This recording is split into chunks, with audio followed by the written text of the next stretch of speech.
नमस्कार, mountain prime न्यूजमा स्वागत छ। म प्रमिला खतिवडा। नमस्कार, म सचिता बुढाथोकी। सुरुमा अहिलेसम्मका मुख्य समाचार। नेकपा दाहाल नेपाल पक्ष निकट शिक्षक संगठनको प्रथम राष्ट्रिय परिषद भेला काठमाडौँमा। अहिलेको माहौल आफू अनुकूल हुँदै गएको नेकपा अध्यक्ष दाहालको भनाई। सडक आन्दोलनका लागि कसैसँग मिल्न आवश्यक नरहेको नेपाली कंग्रेसका महामन्त्री शशाङ्क कोइरालाको भनाई। कंग्रेसको आफ्नै अस्तित्वका कारण एक्लै आन्दोलन गर्न सक्ने दाबी। प्रतिनिधि सभा विघटन गर्ने निर्णयको पक्ष र विपक्षमा राजनीतिक दलहरू विभाजित। सर्वोच्च अदालतको फैसला स्वीकार्ने साना दलहरूको भनाई। दोस्रो चरणको कोरोना विरुद्धको खोप अभियान जारी। पत्रकार र कूटनीतिक नियोगका कर्मचारी प्राथमिकतामा। उत्साहपूर्ण सहभागिताले अभियान सफलतातर्फ। काठमाडौँ उपत्यकामा 3 वर्ष अगाडि ल्याइएको स्मार्ट पार्किङ अवधारणाको कार्यान्वयन फितलो। पार्किङ शुल्क बढी लिने काम मात्र भएको जनगुनासो। म्यानमारमा सैन्य कु विरुद्ध लगातार तेस्रो दिनपछि विरोध प्रदर्शन। सोमबार देशव्यापी बन्द आह्वानसँगै विरोध प्रदर्शन नियन्त्रणमा लिन प्रहरीद्वारा बल प्रयोग। र राष्ट्रिय महिला लीग फुटबलमा एपीएफ क्लबको अपराजित यात्रा कायमै।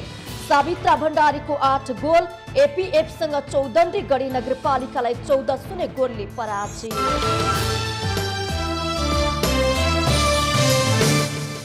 तपाईं हेर्दै हुनुहुन्छ माउन्टेन टेलिभिजन। अब समाचार विस्तारमा। नेपाल कम्युनिस्ट पार्टीका अध्यक्ष पुष्पकमल दाहालले अहिलेको माहौल अनुकूल हुँदै गइरहेको दावी गर्नुभएको छ।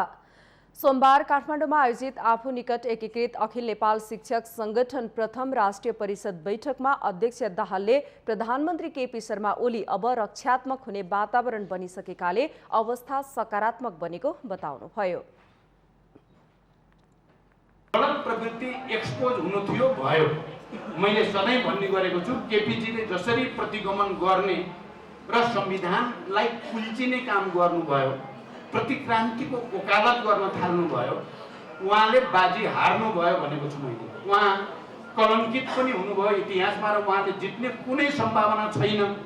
हामी जहाँ उभियौँ नि फेरि संविधानको पक्षमा, लोकतन्त्रको पक्षमा, गणतन्त्रको पक्षमा, संघीयता र समावेशी समानुपातिकताको पक्षमा, शान्ति र समृद्धिको पक्षमा हामी उभियौँ, त्यहाँ हामीले लडाईँ जित्यौँ।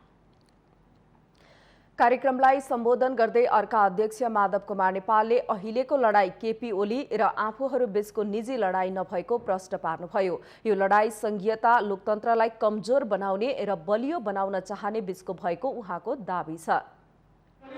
र हाम्रो बीचको निजी लडाई होइन, यो सिर्फ दुईटा यो पार्टी भित्रका पनि लडाई मात्रै पनि होइन, यो नेपाल कम्युनिस्ट पार्टी भित्रको अन्तर्द्वन्द्व मात्र होइन। यो संविधानलाई सम्मान गर्ने र संविधानलाई छटपिछट बनाउन चाहने बीचको लडाई हो। यो लोकतन्त्रलाई बलियो बनाउने र लोकतन्त्रलाई कमजोर बनाउने बीचको लडाई हो। यो गणतन्त्रलाई सुदृढ बनाउन चाहने र गणतन्त्रका उपलब्धिलाई समाप्त पार्न चाहने बीचको लडाई हो। यस्तै अखिल नेपाल शिक्षक संगठनका अध्यक्ष शंकर अधिकारीले सरकारले प्रतिनिधि सभा विघटन गरेकाले आफूहरू आवाज उठाउन बाध्य भएको तर्क गर्नुभयो। जुन प्रतिगमन भइरहेछ त्यो प्रतिगमनको विरुद्ध आम शैक्षिक वर्गलाई गोलबन्द गर्नु, अर्को जुन शैक्षिक क्षेत्रमा अस्तव्यस्त छ, शिक्षा क्षेत्र धेरै टाढाको विषय भएको छ, सार्वजनिक शिक्षा अस्तव्यस्त भएको छ, यो सार्वजनिक शिक्षाको सुदृढीकरण सबलीकरण गर्दै नयाँ ढङ्गले चाहिँ यो हामीले शिक्षा क्षेत्रलाई चाहिँ एउटा नयाँ गति दिने, शिक्षाको विकास र समृद्धिको पाटोलाई अगाडि लाने नै हाम्रो मुख्य उद्देश्य हो। दाहाल नेपाल पक्षले आगामी माघ 28 गते काठमाडौँमा विरोध प्रदर्शन गर्ने तयारी गरेको छ। प्रतिनिधि सभा विघटन भएपछि दुई पक्षमा विभाजित नेकपामा अहिले सडक प्रदर्शनको होडबाजी नै चलेको छ।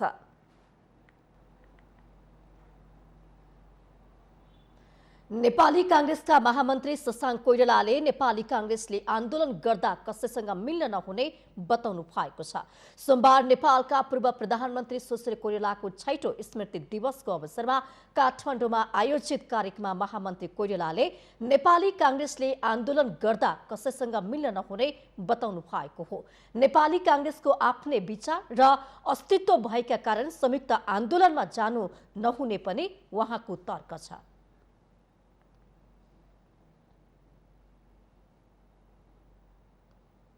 संयुक्त जानै हुँदैन, हाम्रो आफ्नै अस्तित्व छ, हाम्रो आफ्नै विचार छ, अरूसँग किन मिल्ने? अहिलेको अवस्थामा नेपाली कांग्रेसको भविष्यमा अत्यन्त उज्जवल देखिन्छ, तर नेपाली कांग्रेसले पनि आफ्नो कार्यकर्तालाई समेटेर एकजुट बनाएर लिएर जान सक्नुपर्छ भन्ने मेरो धारणा। कार्यक्रममा नेकपा दाहाल नेपाल पक्षका स्थायी कमिटी सदस्य रघुजी पन्तले संविधानको रक्षा गर्नु अहिलेको मूल दायित्व भएको पनि बताउनु भएको छ। वैशाखमा निर्वाचन नहुने दावी गर्दै उहाँले संविधानको रक्षाको निम्ति सबै राजनैतिक दल मिलेर आन्दोलनमा जानुपर्ने धारणा राख्नुभयो। नेपालका सबै राजनीतिक दलले एउटा कालखण्डमा संविधान सभाबाट संविधान बनाउने कुरा भनेर आएको हो र संविधान सभाले मिलेर बनाएको संविधान हो। त्यसैले यो संविधानको रक्षा गर्नु, लोकतन्त्रको रक्षा गर्नु, गणतन्त्रको रक्षा गर्नु र शशाङ्कजी हामीले लागिसक्यो कतिको धर्मनिरपेक्षताको रक्षा गर्नु। नेपाली कांग्रेसका केन्द्रीय सदस्य मेनेन्द्र रिजालले अहिलेको समस्याको मुख्य जड प्रधानमन्त्री ओलीको मानसिकता रहेको पनि टिप्पणी गर्नुभयो।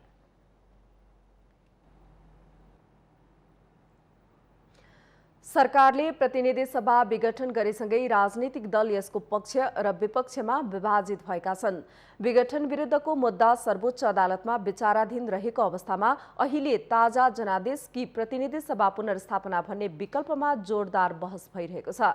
देशका प्रमुख राजनीतिक दलहरूले सरकारको यो कदम विरुद्ध संघर्षका चरणबद्ध कार्यक्रमहरू गरिरहँदा साना दलहरू के गरिरहेका छन् भनेर सर्वसाधारणको चासो बढेको छ। गत पुस 5 गते सरकारको सिफारिसमा राष्ट्रपतिद्वारा मुलुकका जनप्रतिनिधिहरूको सर्वोच्च संस्था प्रतिनिधि सभाको विघटन भएको थियो। सरकारले बाध्यात्मक परिस्थितिका कारण संसद विघटन गरेको बताइरहँदा नेपाली समाज र राजनीतिक वृत्त भनी यसको पक्ष र विपक्षमा विभाजित देखिन्छन्। सत्तारूढ नेकपाको दाहाल नेपाल पक्षका साथै नेपाली कांग्रेस र जसपाले सरकारको कदम विरुद्ध चरणबद्ध आन्दोलनका कार्यक्रमहरू गरिरहेका छन्। तर साना दलहरूको धारणा चाहिँ के छ भनेर यति बेला सर्वसाधारणमा चासो बढिरहेको छ। साना दल भनी अहिले पर्ख र हेरको रणनीतिमा रहेको बताइरहेका छन्।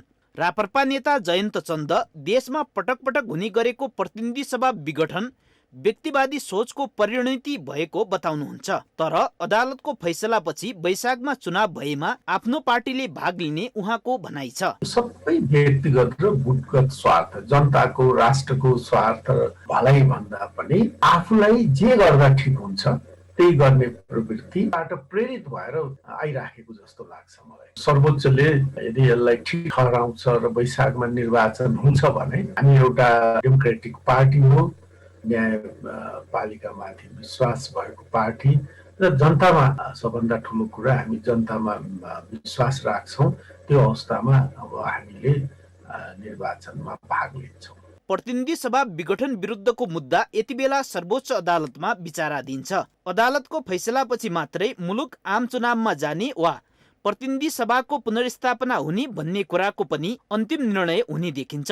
कानुनी सर्वोच्चतामा आफूहरूले विश्वास राख्ने भएकाले अदालतबाट हुने जुनसुकै निर्णय आफ्नो पार्टीलाई स्वीकार्य हुने विवेकशील साझा पार्टीका नेता निर्देश सिलवालको भनाइ छ। विशेष गरी जुन यो प्रधानमन्त्री केपी शर्मा ओलीले चाल्नु भएको कदम छ प्रतिनिधि सभा विघटनको, संविधानमा त्यस्ता कुनै धाराहरू छैनन् जुन उहाँहरूले इङ्कित गर्नु भएको छ। संविधानमै नभएको विषयलाई उहाँहरूले आधार मानेर गर्नुभएको कदमलाई सम्मानित सर्वोच्च अदालतले पनि त्यही अनुरूप फैसला सुनाउँछ होला भनेर हामीले अपेक्षा गर्न सक्छौँ। सर्वोच्च अदालतमा भएको विषयमा अहिले विभिन्न टीका टिप्पणीहरू चले तापनि अदालतले जे निर्णय गर्छ त्यही नै अन्तिम हुन्छ। यो कुरामा हाम्रो पार्टी विवेकशील साझा पार्टी त्यसमा हामी स्पष्ट छौँ। अदालतले संविधानलाई आधार मानेर निर्णय गर्छ भन्ने कुरा हामीले सोचेका छौँ। सरकारले गरेका निर्णयमा आफ्नो समर्थन वा विरोध प्रकट गर्नु लोकतान्त्रिक व्यवस्थामा सामान्य कुरा हो।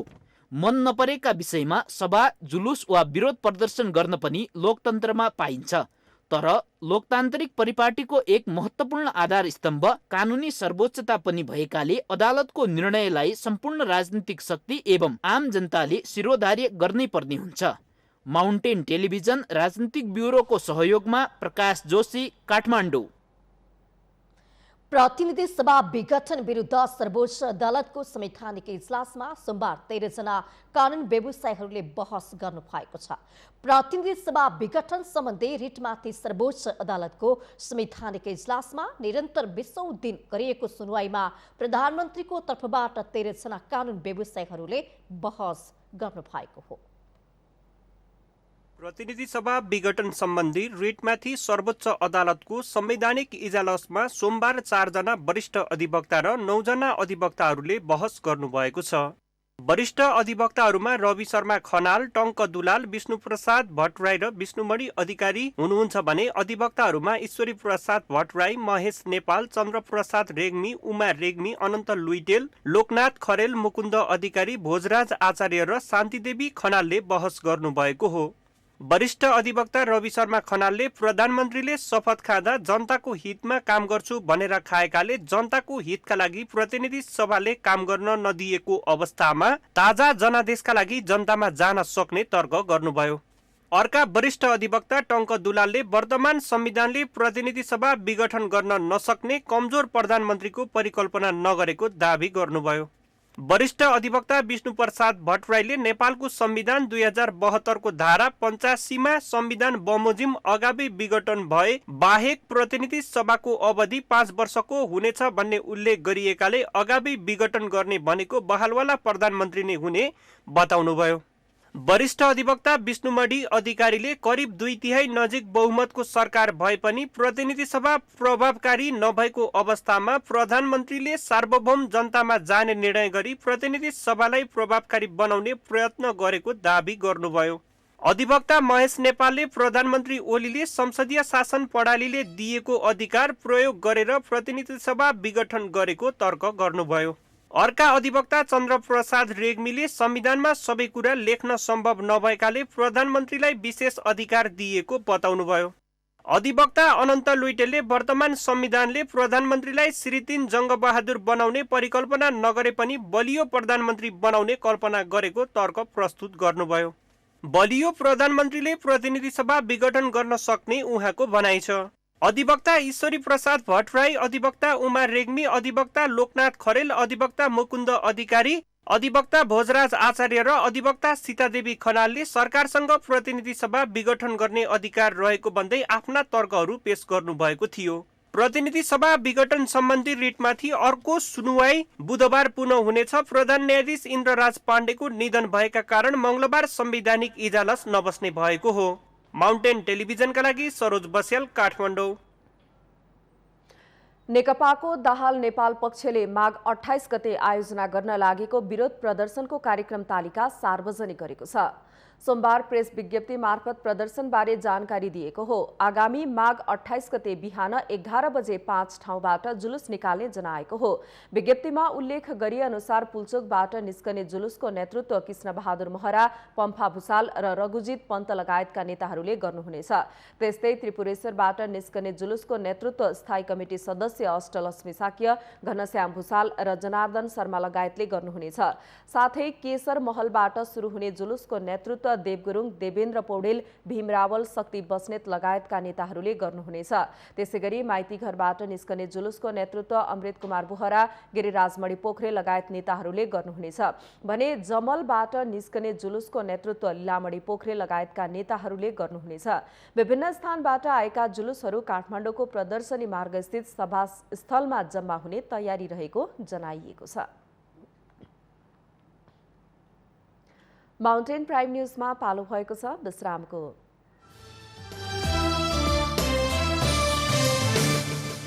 तपाईं हेर्दै हुनुहुन्छ माउन्टेन टेलिभिजन। विश्रामपछि स्वागत छ। अब बाँकी समाचार। नेपालमा दोस्रो चरणको कोरोना विरुद्धका खोप अभियान सोमबारबाट सुरु भएको छ।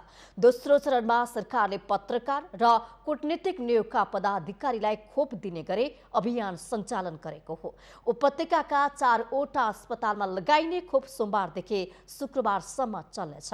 खोप लगाएपछि कतिपय पत्रकार उत्साहित बनेका छन् भने सरकारले कोरोना खोपको लागि सूचना विभागको कार्ड अनिवार्य गरेपछि धेरै पत्रकार खोप नलगाई फर्किन बाध्य भएका छन्।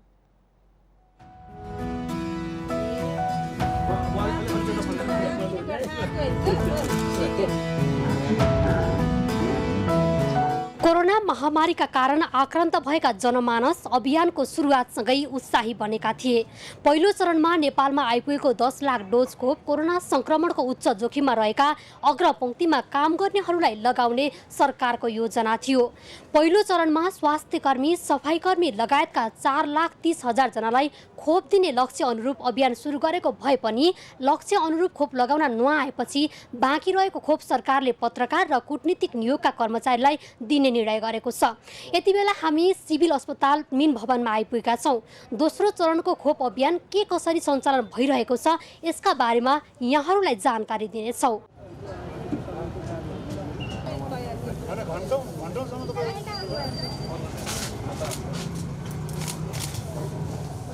बाउन्न वर्ष निरन्तर पत्रकारिता क्षेत्रमा लागि परियो र अहिले 72 वर्ष पनि भए र यो कोभिड-19 को जुन खोप लगाइयो त्यो लगाउँदाखेरि लगाए जस्तै महसुस भएको छैन। अहिले चाहिँ नि यथार्थमा भन्ने हो भने स्वस्थ रहेको छु। खोप लगाएपछि आफू सतर्क हुने कुरा त छँदैछ, त्यसमाथि हामी आफै सतर्क र स्वस्थ रह्यौँ भने मुलुक पनि स्वस्थ रहन्छ भन्ने मैले ठानेको छु। हामी अलि फ्रन्ट लाइनमा बसेर काम गर्नुपर्छ, धेरैतिर दौडधुप गर्नुपर्छ। दुईटा हिसाबले, एउटा अरू सङ्क्रमितबाट हामीलाई सङ्क्रमण हुने सम्भावना पनि उत्तिकै हुन्छ। हामी सङ्क्रमित भयो भने हामीका माध्यमबाट अरूमा जाने पनि उत्तिकै सम्भावना हुन्छ। त्यो भएर हामी सुरक्षित हुन जरुरी छ। त्यही हिसाबले आज मैले खोप लगाएँ।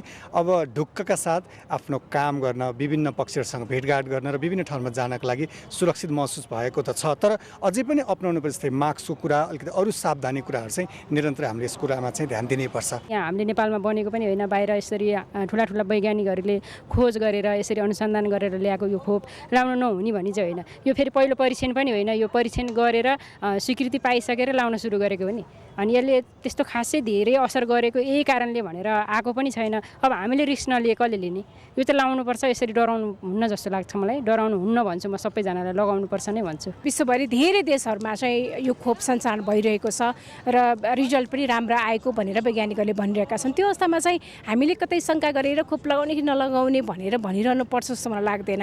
र अर्को कुरा चाहिँ सूचना विभागको कार्ड मात्रैले, कार्ड भएकाले मात्रै यो खोप पाउने भन्ने कुरा जुन अहिले आएको छ त्यो पनि हुनु हुँदैन। पत्रकार भनिसकेपछि कतिपय मिडिया हाउसमा काम गर्ने साथीहरूसँगै सूचना विभागको कार्ड छैन र त्यो कार्ड नभएकै आधारमा त्यो खोपबाट वञ्चित हुनुपर्छ साथीहरू भन्ने मलाई लाग्दैन। त्यो चाहिँ सरकारले र महासङ्घ आफैले पनि प्रयास गर्न जरुरी छ। र खोप लगाउँ, केही नहुनु भन्दा केही हुनुमा पक्कै पनि बेस हुन्छ। कम्तीमा हामीले अरूलाई सारेनौँ भने पनि त्यो ठुलो कुरा हुन्छ।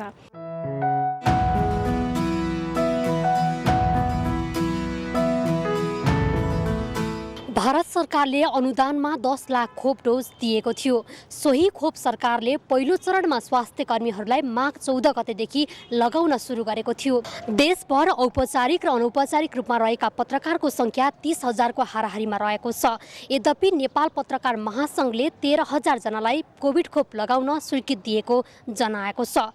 कोभिड खोप लगाउनका लागि सूचना विभागको आधिकारिक कार्ड चाहिने बताइएको छ।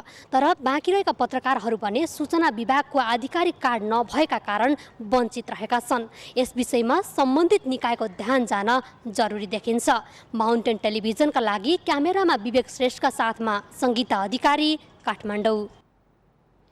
देशको राजधानी काठमाडौँको मुख्य समस्या मध्ये सवारी साधन पार्किङ पनि हो। उपत्यकाको पार्किङ व्यवस्थापनकै लागि काठमाडौँ महानगरपालिकाले झण्डै 3 वर्ष अगाडि 5 स्थानमा स्मार्ट पार्किङ अवधारणा ल्याए पनि त्यो सफल हुन सकेको छैन। स्मार्ट पार्किङका नाममा शुल्क बढी लिने तर व्यवस्थापन भने गर्न नसकेको पाइन्छ। काठमाडौँ उपत्यकाको अधिकांश क्षेत्र अस्तव्यस्त र समस्याको चाङ नै छ भन्दा फरक नपर्ला। त्यही समस्यामध्ये एउटा सवारी साधनको व्यवस्थित पार्किङ पनि हो। उपत्यकामा फुटपाथ र सडकका दायाँ बायाँ 2 पाङ्ग्रे र 4 पाङ्ग्रे सवारी साधन पार्क गरेको भेटिनु सामान्य झैं भइसकेको छ। ट्राफिक व्यवस्थापनका लागि काठमाडौँ महानगरपालिकाले 3 वर्ष अघि स्मार्ट पार्किङ सुरु गरिसकेको छ। पहिलो चरणमा खिचापोखरी, पाको, पिउखा, शुक्रवत, विशाल बजारबाट इन्द्रचोक जाने सडक र धर्मपथ गरी 5 स्थानमा स्मार्ट पार्किङको व्यवस्था मिलाएको थियो भने अहिले दरबार मार्गमा समेत स्मार्ट पार्किङ सुरु गरिएको छ। तर त्यो अवधारणा अझै सफल हुन सकेको छैन। अब डिजिटल भन्नाले अब त्यति सुविधा छैन हैन। अब हिजो पनि एउटा बाइक हरायो भने सुन्नमा आछ हैन। अब जो अब यो पार्किङ व्यवस्था गर्ने मान्छे हो त्यो पनि अलिकति जिम्मेवार हुनुपर्ने हो। पैसा मात्रै लिने भन्ने कुरा त भएन नि त। अलि व्यवस्थित तरिकाले गरिदिनुपर्छ, त्यही हो। अब सुरक्षित त भए छैन है, तर के भने यहाँ अलिकति व्यवस्थित तरिकाले भएन। गाडी यहाँ रोक्ने, बाइक यहाँ रोक्ने भन्ने एउटा उ पनि छैन। अनि एउटा के भनेदेखि अब यो भनौँ पैसा उठाउने पनि म्याक्सिमम छ के। अब दण्डले अब 1 घन्टा कसैको काम हो भने त अब धेरै तिर्नु पर्यो नि हैन। त्यसलाई किनभने सहज बनाउनु पर्यो। सडक र सवारी व्यवस्थित गर्ने जिम्मा पाएको महानगरीय ट्राफिक प्रहरी महाशाखाले पनि पार्किङलाई व्यवस्थित बनाउन सकेको छैन।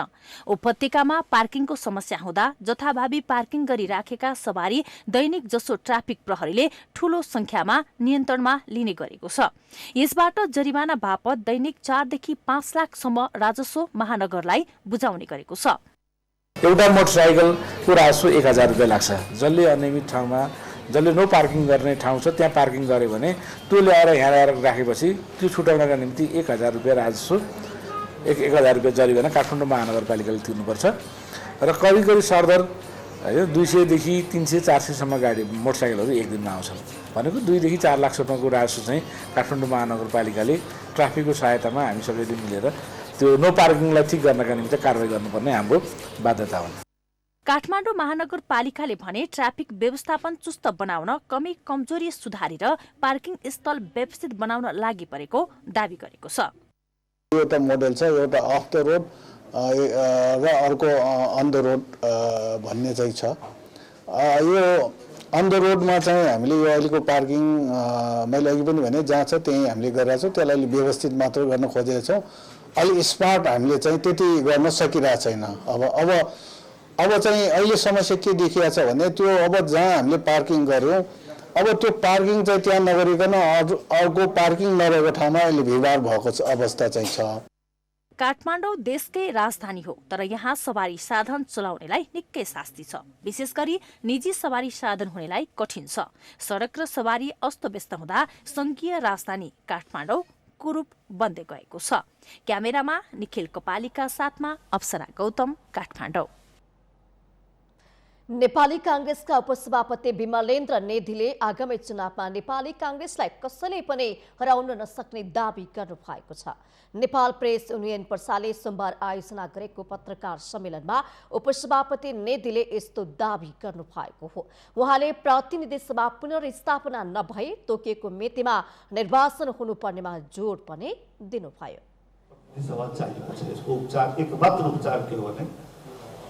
देशले, संविधानले, जनताले, मतदाताले प्रतिनिधि सभा प्राप्त गर्नु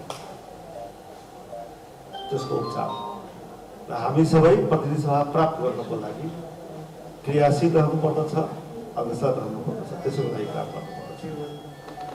प्रतिनिधि सभा प्राप्त गर्न दुईटा मार्ग छ, एउटा पुनर्स्थापनाको, एउटा निर्वाचनको। कांग्रेसको 14औं महाधिवेशनको बारेमा पत्रकारको जिज्ञासाको जवाफ दिँदै निधिले संसद पुनर्स्थापना नभएसम्म वा निर्वाचन नभएसम्म महाधिवेशन नहुने उल्लेख गर्नुभयो।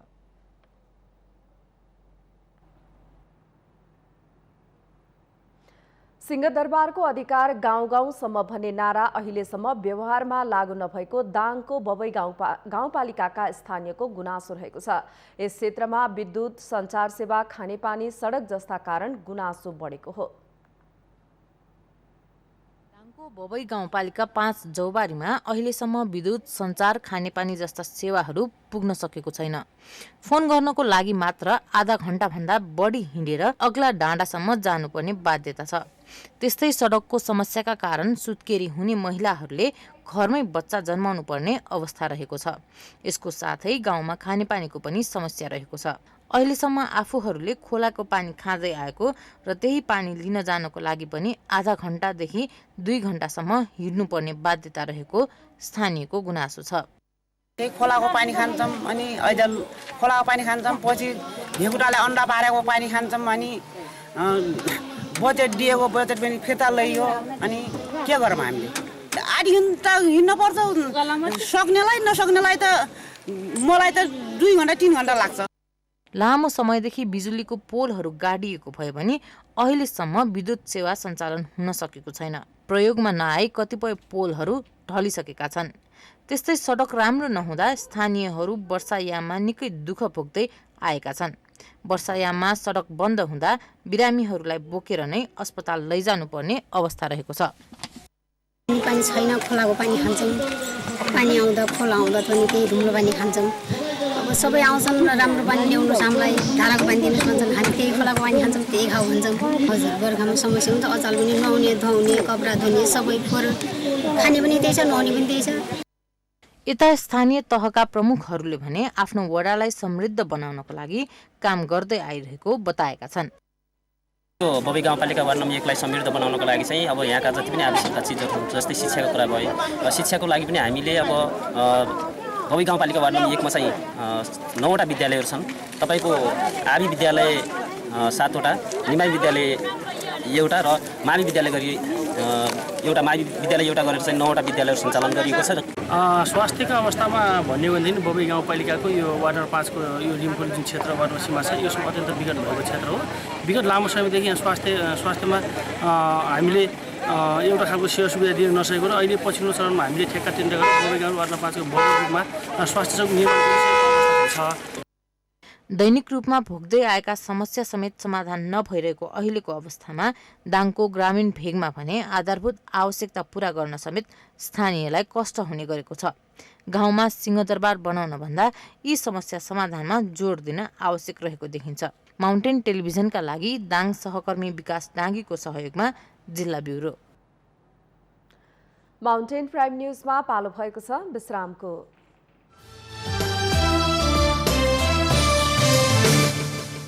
तपाईं हेर्दै हुनुहुन्छ माउन्टेन टेलिभिजन। विश्रामपछि स्वागत छ। अब बाँकी समाचार। अतिक्रमणको चपेटामा परेको सुनसरी मोरङ सिंचाई आयोजनाको नहर संकटमा परेको छ। सरकारवाला निकायहरू बीच समन्वय अभाव हुँदा सुनसरी मोरङ सिंचाई आयोजनाको नहर दिन प्रतिदिन अतिक्रमणको चपेटामा परेसँगै संकटमा परेको हो। अतिक्रमित जग्गा खाली गराउन पहल नहुँदा सो स्थानमा अहिले सयौं घर टहरा बनेका छन्। सुनसरी मोरङ सिंचाई आयोजनाले नहरको डिलमा कुनै प्रकारको अतिक्रमित गतिविधि नगर्न पटक पटक सार्वजनिक सूचना नै जारी गर्ने गरेको छ। तर सिंचाई आयोजनाको आग्रहलाई अटेर गर्दै सुनसरीको चतरादेखि मोरङको केरौवनसम्म सयौं घर टहरा बनाइएका छन्। सुनसरीको रामधुनी र इटहरीको खनार क्षेत्रमा जथाभावी घर टहरा बनाउने क्रम बढिरहेको छ। कतिपय सङ्घ संस्थाको अगुवाईमा शौचालय र सिंचाईकै जग्गामा सुविधा सम्पन्न पक्की भवन समेत निर्माण गरिएको छ। रामधुनी नगरपालिका 1 का वडा अध्यक्ष महेश कुमार चौधरीले बजारको बीचबाट नहर बगेकाले बजार नै कुरूप बन्दै गएको र नहर अतिक्रमणको चपेटामा परेको बताउनुभयो। खाली यो रामधुनी नगरपालिका एउटा झुम्का बजार ठुलो मात्रामा रहेको छ र त्यो सँगसँगै बजार क्षेत्रमा एउटा सिँचाइ चतरा सिँचाइ गएको अवस्था छ। त्यसले गर्दा एउटा बजारको कुरूप पनि देखिएको अवस्था छ। किनभने यो मेन बजारमा एउटा नहर भएकोले गर्दा अव्यवस्थित तरिकाले बसोबास भइरहेको छ। त्यसको लागि हामीले स्थानीय तह रामधुनी नगरपालिका वाडाले त्यो बसिरहेका सुकुम्बासीहरूको व्यवस्थापनको लागि हामीले ठाउँ खोजिरहेका छौँ। सिमसाईको पानीलाई समेत असर पर्ने देखिएपछि 2072 सालमा ठूलो धनराशि र बल प्रयोग गरेर त्यहाँ रहेका घरटहरा डोजर लगाएर हटाइएको थियो। प्रशासनले मूल नहर ओगटेर बसेका सुनसरी मोरङका हजारौं घरटहरा भत्काए पनि त्यसयता कुनै पहल हुन सकेको छैन। सरकारवाला निकायबीच समन्वय हुन नसक्दा अवस्था अहिले पहिलेकै जस्तो बनेको नगर प्रमुख जयप्रकाश चौधरीको भनाइ छ। अतिक्रमण केही बढेकै छ। हामीले नियन्त्रण गर्न खोज्दाखेरि पनि शान्ति सुरक्षाका कुराहरू आउन सक्छ। त्यसले गर्दाखेरि शान्ति सुरक्षाको साथै हामीले मार्फतका अफिसलाई पटक पटक लेखापढी पनि गरेको हो।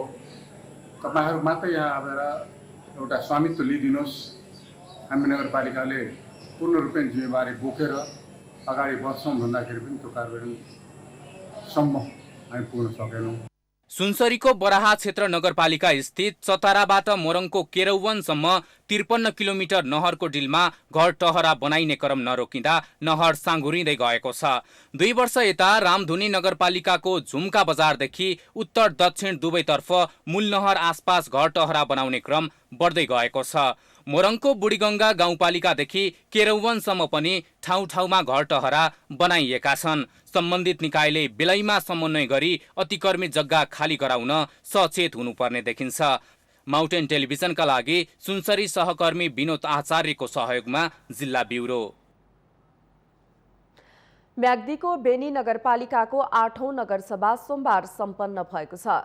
नगरसभाबाट आर्थिक वर्ष 2077-78 को संशोधित बजेट वक्तव्य तथा स्थानीय तहमा वातावरण तथा प्राकृतिक स्रोतको संरक्षण सम्बन्धमा व्यवस्था गर्न बनेको विधेयक पारित भएको हो। गत असार 18 मा सभाबाट पारित बजेट 62 करोड 32 लाख 58,264 रुपैयाँमा यस आर्थिक वर्षमा नगरपालिकाको सञ्चित कोषमा अघिल्लो ल्याएको गरी बाँकी बजेट समेतलाई समावेश गरी कुल 66 करोड 7 लाख 46,442 बजेट बनाइएको छ। सभामा बेनी नगरपालिकाका मेयर हरिकुमार श्रेष्ठले नगरपालिकाले गत आर्थिक वर्ष र चालु आर्थिक वर्षमा नगरपालिकाले गरेका प्रगतिहरू प्रस्तुत गर्नुभएको थियो। नगरपालिका भित्र रहेका 405 वटा योजना तथा कार्यक्रमहरूमध्ये 162 वटा सम्झौता भएको र 35 वटा योजनाको कार्य सम्पन्न भई भुक्तानी समेत गरिएको नगरपालिकाले जनाएको छ।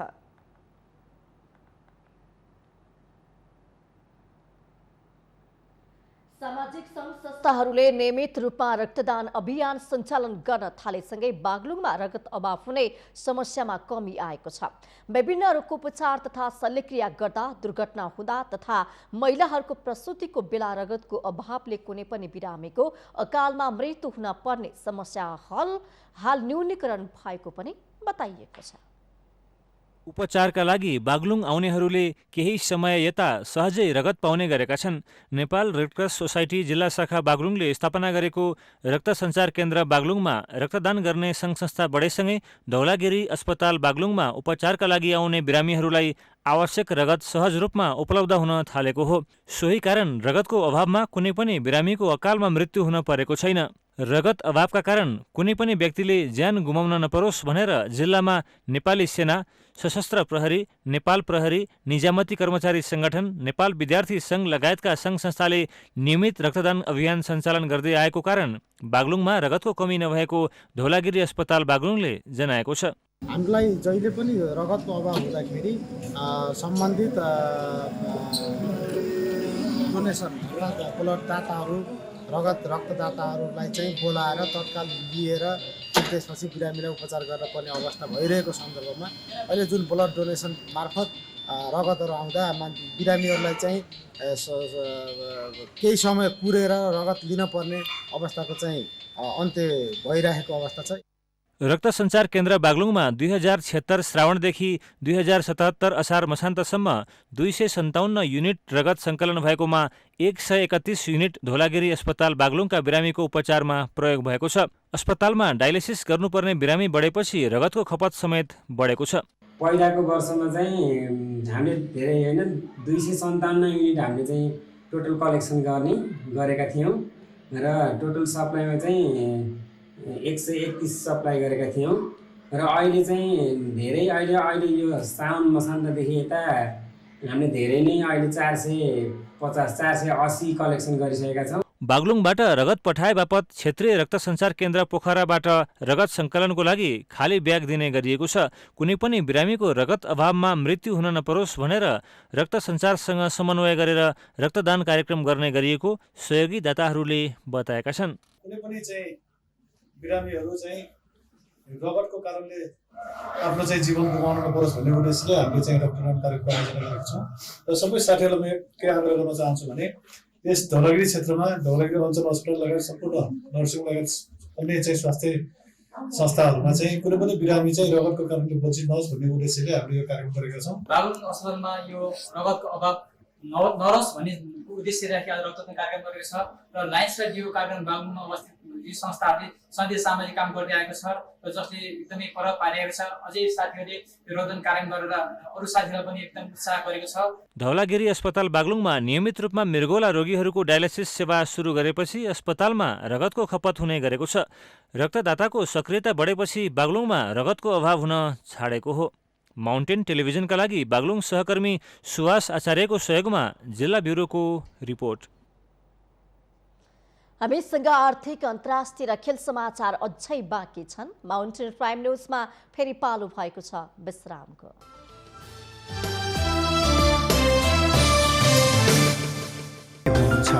Mountain television. विश्रामपछि स्वागत छ। अब पालो आर्थिक समाचारको। कृषि क्षेत्रमा वैदेशिक लगानी भित्र्याउँदा साना किसानहरूलाई मर्का नपर्ने गरी भित्र्याउनु पर्नेमा सरकारवालाहरूले जोड दिएका छन्। संसदको प्रत्यायोजित व्यवस्थापन तथा सरकारी आश्वासन समितिको सोमबारको बैठकमा सरकारवालाहरूले कृषिमा वैदेशिक लगानी भित्र्याउँदा देशभित्रका साना किसानहरूलाई मर्का पर्ने भएकोले त्यसतर्फ सरकारले ध्यान दिनुपर्नेमा जोड दिएका हुन्। ऐनलाई एउटा भनौँ न एउटा अनुसूचीमा हेरफेर गर्दाखेरि त्यसले कहाँसम्म असर पार्छ, कसलाई असर पार्छ, त्यो बिच छलफल भएर कुन कुन ठाउँमा ल्याउने, कसरी ल्याउने भन्ने कुरा छलफल नभएर एकाएक ल्याउँदाखेरि यसले त होल कृषि नै हामी विदेशीहरूलाई हस्तान्तरण गर्ने जस्तो अवस्थामा नपुग्ला भन्ने छैन। त्यसैले यो कुरामा हामी संवेदनशील हौँ। यसैगरी डेरी उद्योग संघका उपाध्यक्ष निराजन श्रेष्ठले कृषिमा विदेशी लगानी भित्र्याउनु अघि नेपालका कृषकहरूको रोजगारीको व्यवस्थामा ध्यान दिनुपर्नेमा जोड दिनुभयो। प्रेडिक्टिबिलिटी हुने आवश्यक दिनुहोस्। विदेशी लगानी चाहिन्छ चाहिँदैन त्यो अर्को उद्देश्य, हामी चाहिँदैन भन्दै भन्दैनौँ, चाहिन्छ।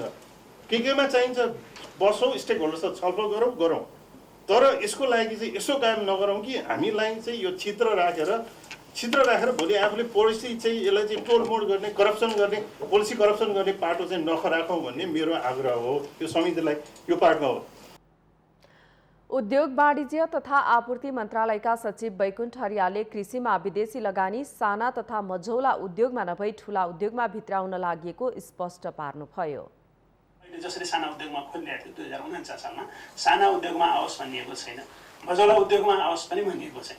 यो चाहिँ ठुला उद्योगमा मात्रै जुन चाहिँ 50 करोडभन्दा बढी लगानी गरेर आउने त्यस्ता उद्योगहरूमा मात्रै भनेर खोलिएको छ। र त्यसमा पनि के छ त भन्दाखेरि आफैले उत्पादन गरेर, अरूको उत्पादनको कुरोहरू होइन, आफैले उत्पादन गरेर 75% उसले निकासी गर्छ भनेदेखि त्यस्ताका लागि मात्रै भनेर भनिएको छ। जसले गर्दाखेरि यहाँनिर साना किसानहरूको, साना व्यवसायीहरूको कतैबाट पनि यसलाई चाहिँ नि यसले अप्ठ्यारो पर्दैन भन्ने चाहिँ एउटा मान्यता चाहिँ हो।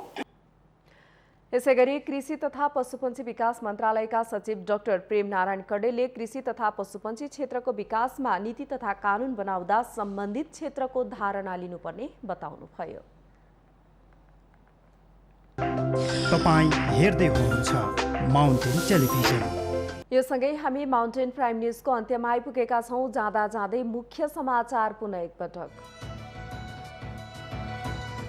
नेकपा दाहाल नेपाल पक्ष निकट शिक्षक संगठनको प्रथम राष्ट्रिय परिषद भेला काठमाडौँमा अहिलेको माहौल आफू अनुकूल हुँदै गएको नेकपा अध्यक्ष दाहालको भनाई।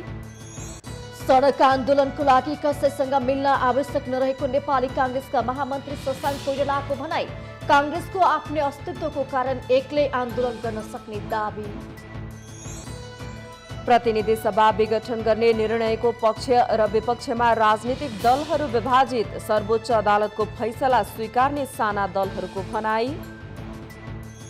दोस्रो चरणको कोरोना विरुद्धको खोप अभियान जारी। पत्रकार र कूटनीतिक नियोगका कर्मचारी प्राथमिकतामा।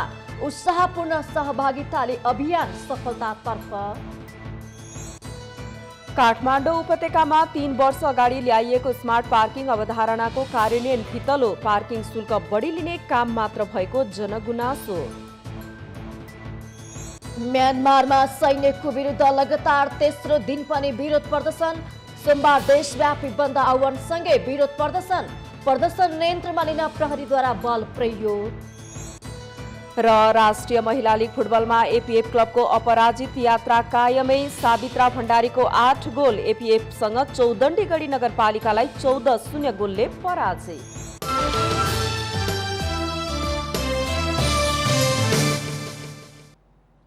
माउन्टेन प्राइम न्यूज शैलीलाई सकियो। सत्य, तथ्य र निष्पक्ष समाचारको लागि हेर्दै रहनुहोला माउन्टेन टेलिभिजन। नमस्कार।